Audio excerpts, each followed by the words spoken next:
How do you become a long snapper in the NFL? What motivates somebody to become a long snapper?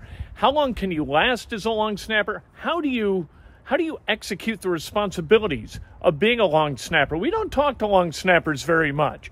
So I talked to Luke Rhodes, and I got to the bottom of it. Luke, how did you become a long snapper? Yeah, the special teams coach that we had my first year I got here, when I was on practice squad, I came in and told him I could throw the ball and snap a little bit, and so we worked on it that first year after practice and in between stuff. And then in my first off season, coming back that second year, he was like, "I want you to really work on it." And I came to training camp kind of playing linebacker and snapping, and then just made the switch permanent. What's the key to being good at it? Well, I'm still trying to figure that out. I'm always learning, but I think consistency is the most important thing. Allowing the punter to know where the ball is going to be on punt and field goal is the most important, and then just throwing a good spiral helps everything in location. And you like bombing it down and making plays. Of course. You're good at that. You're a football player. Some of the long snappers are just like long snap only, kind of just specialists. But you like playing football too.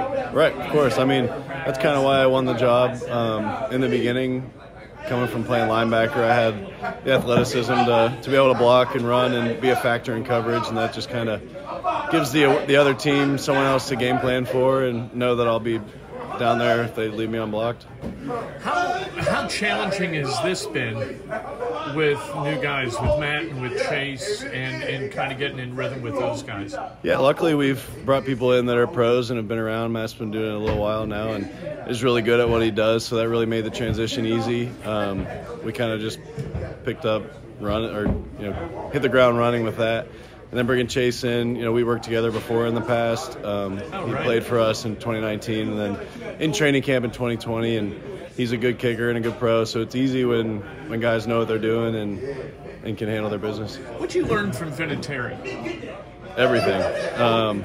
Mentality, a lot of the mental stuff, part of the game, how to take care of your body in between practices and after practices, and then just how to be a pro and, situation stuff that, he kicked for a long time, so he saw a lot of situations. So he really helped us, learn different parts of football. And how much do you have to work in the off season to maintain what you do at a high level?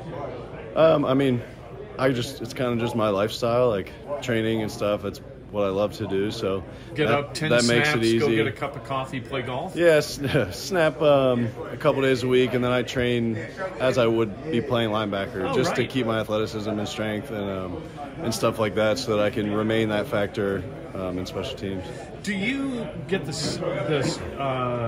laces exactly where they got to be snap after snap, or do you rely on the holder to kind of spin it? Yeah, we spent a lot of time working on that because it's primarily my job, but it really takes both of us just kind of finding the exact distance that we need to be at, where he catches it, where I throw it, how I hold it, where the laces are pointing when I throw it. But it's really about being able to throw the same ball, allows him to know if the laces miss, they're probably going to be here, so he knows where he needs to spin it. And obviously the goal is to throw them facing out perfectly every time. And when they're not, Matt does just as good as anybody to get them right. Yep. So I've never even thought of that, but Matt's got a set for a punt as well as a field goal. He has to set at a very specific spot or you're screwed, right? and that's how hard is it? Like you see kickers kind of back up, do that back pedal and get their steps right. How do you guys do that? Kind of the same way. It's just knowing that 8 yards is your distance, but that can be 8 yards and 4 inches or 7 yards and 9 inches, just based on when you throw in the laces are a little bit inside. I know I need to move up a little bit to give it that little extra time to spin, and like him catching it maybe a little further back would allow more time to spin. Just little things. You just rep it, and if you can throw the same velocity and spin on the ball, then you should be able to just move your distance a little bit to get them right. Is there a guy that long snappers look to, like people look to either Tom Brady or Peyton Manning as a Sure. quarterback? Is there a long snapper who's like, oh my God, There's been a couple greats, couple guys that have played a long time in the league. Like Don Molbeck and like John Weeks has been doing it in Houston a long time. Morgan Cox, who we're playing this week, is another good one in Tennessee. A lot of good pros and a lot of good guys that have done it for a long time. And my transition from linebacker to long snapping, following guys like that has really helped as well. And talking to them pre-game and in the off season, just kind of picking up tips here and there. So it's a fraternity, kind of. You guys. Yeah, I mean, there's only 32 of us, so it's easy to communicate with everybody at that position. And there's always guys trying to take your position, so it's keeping new and fresh. And how good a job do the referees do of protecting you? Because they do a great job. Yeah. Do they employ those rules? Do they enforce those rules? Yeah, on field goal, you can't be hitting the head or neck at any time, whether the D lineman's waving or hitting the A gap, or they can't jump over, like push down and jump over you. On punt, the rules are a little less. They can't line up on you, but they can hit you as soon as you snap, really in any area, because you're protecting. Right. So the key with that is just getting your eyes and your head up as fast as you can, and kind of learn the scheme, so you have a good idea of what they're going to run.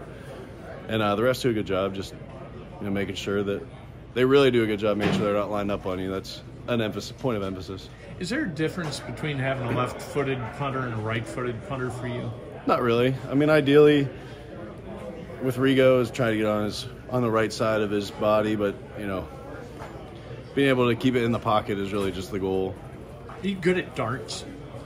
Okay, repeated motion stuff, golf, darts. You really good at that stuff? I can pick it up and get consistent at anything that I rep at. Is that something you've always been able to do? I think it's just something if I've worked at it, I can figure it out after a while and enough reps. Just one of those things. You enjoy it? What do you feel like at the end of the game if let's say that Chase had come out, if Alec doesn't catch a pass, Chase has got to come out and kick a game-winning field goal? Do you get nervous, or is it just like, okay, I'm going out, do what I do? I mean, for me, it's 8 yards, whether it's a 60-yard kick or a 10-yard kick. We've repped it a bunch of times. I think you're always a little, I guess you would say, nervous at some point, but that just narrowing your focus eliminates that, and just knowing that you've prepared for this. And we hope it's us that wins us the game at some point, and we hope for that opportunity, but we didn't need it last week, and that's okay too. Long snapper is one of those positions you never really notice unless the guy screws up, and Luke Rhodes really never screws up. And in fact, like he said, sometimes he goes out and makes some plays.